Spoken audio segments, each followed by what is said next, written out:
CMS is proposing, or Medicare, is proposing a 4.5% across-the-board reduction in Medicare payment. Well, it gets even more difficult. Due to the $1.9 trillion deficit increase caused by the American Rescue Plan, and under our budget rules, paco sequestration is going to be triggered by the American Rescue Plan, and that's going to require an additional 4% reduction across the board in payments to physicians and hospitals. So unless we do something, every physician that treats a patient who is on Medicare, doesn't matter what for, is going to be paid 8.5% less in the middle of raging inflation, in the middle of not only doctor shortages, staff shortages as well.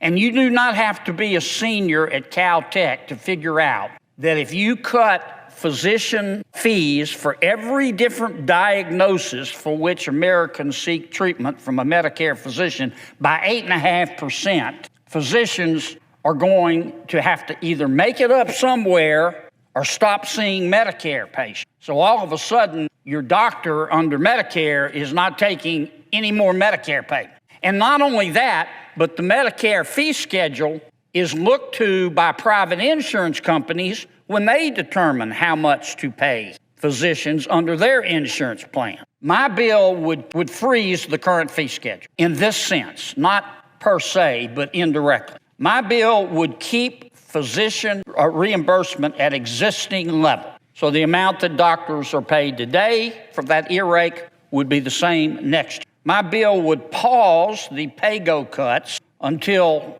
2024. So in effect, my bill would prevent next year an 8.5% reduction across the board to physician fees. I'm not asking this Congress just to add spending and go borrow the money and put us further in debt. I have a way to pay for it. As you know, we meaning the United States Congress, sent a lot of money to our healthcare delivery system during COVID to help patients, or rather help physicians and hospitals deal with our healthcare crisis. We sent a lot of that money through what's called the Provider Relief Fund. These are dollars that were sent out to the hospitals and the doctors to help them get through the COVID pandemic. Our doctors and hospitals didn't use all that money.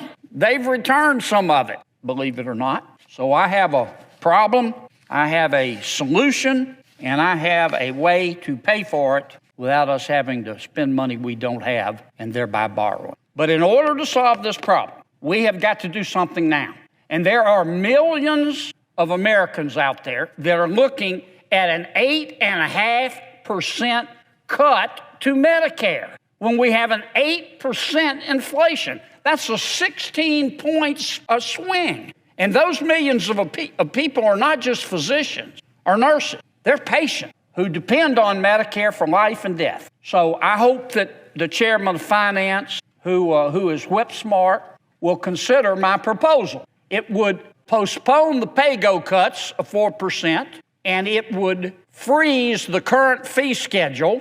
If we don't, if the new fee schedule goes into effect, we're going to have another 4.5% cut. That's how I get the 8.5%. And it would pay for it. It wouldn't increase debt at all.